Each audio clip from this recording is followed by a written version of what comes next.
Hey, hey, hey. What do you know? I'm back again this soon. I'm going to try to continue to make videos more often. So, we all know that our government can give away trillions of bucks here and trillions of bucks there and millions and billions and more trillions and so it kind of makes you wonder,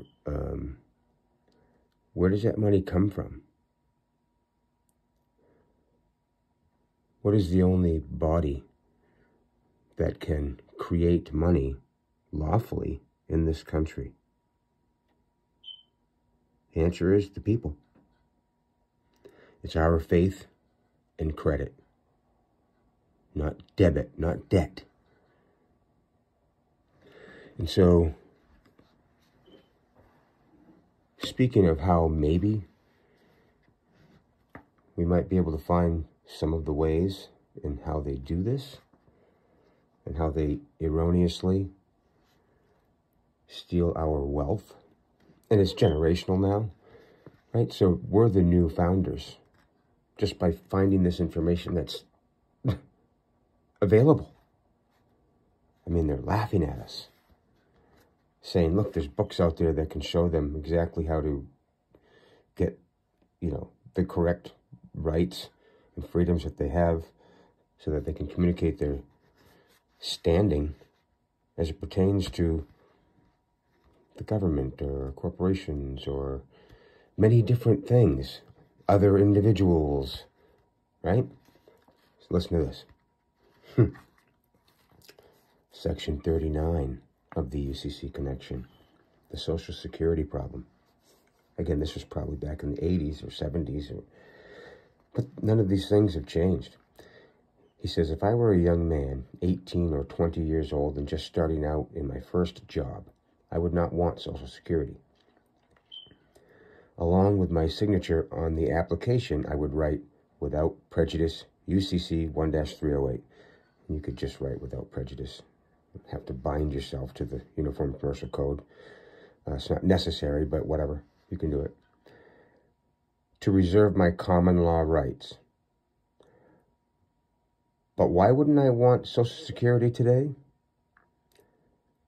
Okay, he says, I got into the Social Security system in the 1930s, and I paid into it dollars that had good purchasing power. Now I'm getting a promised return in Federal Reserve notes, which have considerably less value. For example, in 1940, you could buy a deluxe Chevrolet automobile for $800. With today's Federal Reserve notes, that won't buy the rear fenders and trunk on a new Chevrolet. Sorry for the sound of the pages. If I were a young man, I would not want to put Federal Reserve notes into Social Security now and get back something later, like the German mark after World War I, when it took 1 billion marks to buy a loaf of bread. They will give you every Federal Reserve note back they promised you, but it might not buy anything. Listen to this, Section 40, Assurance of Performance. This is real. Assurance of performance is real. It's not fake. It's not conspiracy theory. It's just been hidden. It's literally occult. Occult means hidden. Occult doesn't mean the devil. It means hidden. Look up the etymology of these words, right? Assurance of performance. Under the UCC, their code, you have the right in any agreement to demand a guarantee of performance. So, don't go to them and say, I want to rescind my Social Security number, or I refuse to take it. Just go easy and say, I would be happy to get a Social Security number and enter into this contract, but I have a little problem. How can I have assurance before I enter this contract that the purchasing power of the Federal Reserve notes I get back at the end of the contract will be as good as the ones that I pay in at the beginning? They can't guarantee that. We all know the purchasing power of the dollar has plummeted. Right? They give you they give you these pieces of cloth that are identical, right? Might even be the same ones that circulated around again, except, you know, it's basically, you give me, you know, a buck and, oh, here's 30 cents. Here's 30 cents. But it looks the same, so it's $1. So, again, they can't guarantee that. And you have a right under the UCC to assurance of performance of the contract.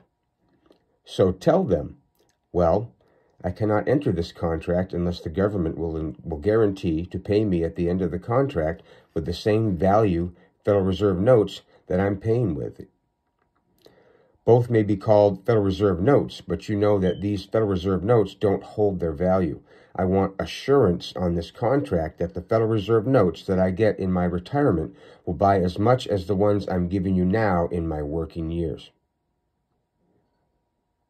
Did anybody know you can do that? They can't make that guarantee. If they won't give you a guarantee, just say, I'd be glad to sign this, but if you can't guarantee performance under the contract, I'm afraid I cannot enter the contract. Again, what is that? That's conditional acceptance, right? Howard Friedman knew what conditional acceptance was. It's contract. It's not, there should be no emotion. I mean, obviously I'm passionate, right? I'm no guru. I just read it a bazillion times, and I've been, like, obsessed with this stuff. Don't be too impressed. You can do this. And I hope through my videos, I've directed you in some ways where you don't have to go through all of this just to find this one key, one key that can get you remedy. So he says, now, did you refuse or did they refuse?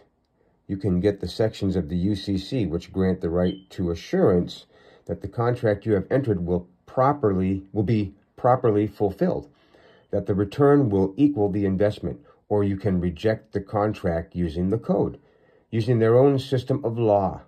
You can show that they cannot make you get into a contract of that nature. Just approach them innocently, like a lamb. Wise as the serpent, harmless as doves. Or lamb, innocent lamb. I don't understand. Right? Because if you knew this, that's what you'd be saying. Wait a minute, I don't understand. You want me to give you like 100 cows, and then you're going to guarantee me later on that I'll get like 10 cows back? And I have no choice? I just have to do it? Right? If you knew what that contract was, would you not be asking those questions? Of course we would. It goes on to say, it is very important to be gentle and humble in all dealings with the government or the courts. And, again, he means courtrooms, courthouses, the court even itself, meaning the law, the piece of paper, the enclosed four-cornered area, right? There should be no emotion. It's all contract. So it says, in dealings with the government or courts, never raise your voice or show anger. In the courtroom, always be polite and build the judge up. Call him your honor. I don't know about that. I've seen some things where you should say my honor. But again, you're going into a different hierarchy, and maybe, when you're saying my honor, you're not using the UCC, their system, you're using sovereignty or, being a free man or womb man on the planet, right? They don't have the authority, so they don't have it. It doesn't really matter how you communicate that they don't have it, as long as you say, I'd be happy to do whatever you say upon you providing proof you have it, right? So he says, call him your honor, or it could be a her. Wow, a lot of female judges now. Sorry. feminine judges. Give him all the honor that he actually deserves. He didn't rise up to his position by standing on his thumbs. It does no good to be difficult, but rather be cooperative and ask questions in a way that leads the judge to say the things which you need to have in the record. And because it's generational, you can box the judge in. There's going to come a point when some judges don't know the law. As I've said before, the Supreme Court has publicly stated that too many Americans acquiesce to presumed authority that has no jurisdiction over them. You think that they do. Everybody around you thinks that they do. Your parents think that they do, and always did think that they did, and nope. I hope this was helpful. Got to go to work. Take out.